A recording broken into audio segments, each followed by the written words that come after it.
लाड़की बहन योजना को लेकर बहुत सारे लोग इंतज़ार कर रहे हैं कि अप्रैल में हफ्ता आएगा कि नहीं आएगा। तो इसके ऊपर एक महत्वपूर्ण अपडेट यहाँ पर अतिथि टटकरे जो बाल विकास मंत्री है इसके लाड़की बहन के उन्होंने क्या कहा है, इसके संदर्भ में हम पूरा वीडियो आपको बताएंगे।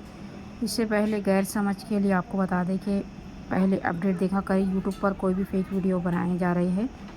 आप ये वीडियो गैर समझ के लिए ज़रूर देखें और वीडियो को ज़्यादा से ज़्यादा शेयर करके ऐसे इन्फॉर्मेटिव वीडियोज़ के लिए प्लीज़ चैनल को सब्सक्राइब कर ले। अब अप्रैल का हफ्ता जो है वो किस तरीके से आपको मिलेगा या नहीं मिलेगा, पूरा जानकारी इस वीडियो के माध्यम से आपको मिलेंगी। व्हिडिओ को ज़्यादा से ज़्यादा शेअर करें। कमी उत्पन्न असणाऱ्या महिलांना सुरुवातीपासून या योजनेचा जर आपण ओरिजिनल जीआर वाचला तर आपल्याला लक्षात येईल।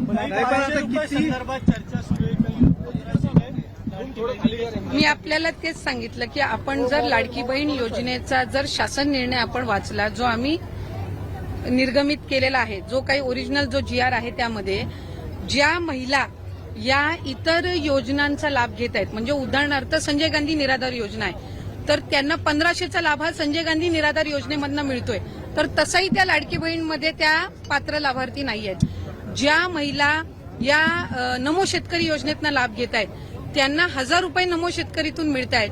किमान 1500चा लाभ हा शासनाच्या योजनांमधून त्यांना मिळावा हा दृष्टिकोन आहे। त्याच्यामुळे 1000 रुपये त्यांना नमो शेतकरीमधून मिळत आहेत आणि 500 त्यांना लाडकी बहीणमधून मिळत आहेत। आणि याच्यामध्ये काही नवीन नाहीये, हे जे शासन निर्णय जे ओरिजिनल निर्गमित केलेले आहेत त्यानुसारच आहेत।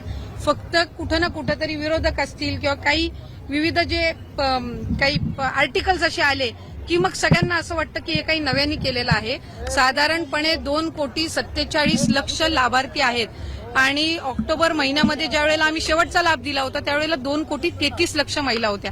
त्याच्यामुळे कुठेही कुचराई ही योजना राबवताना होत नाहीये आणि ज्या पात्र महिला आहेत त्यांना लाभ हा व्यवस्थित पद्धतीने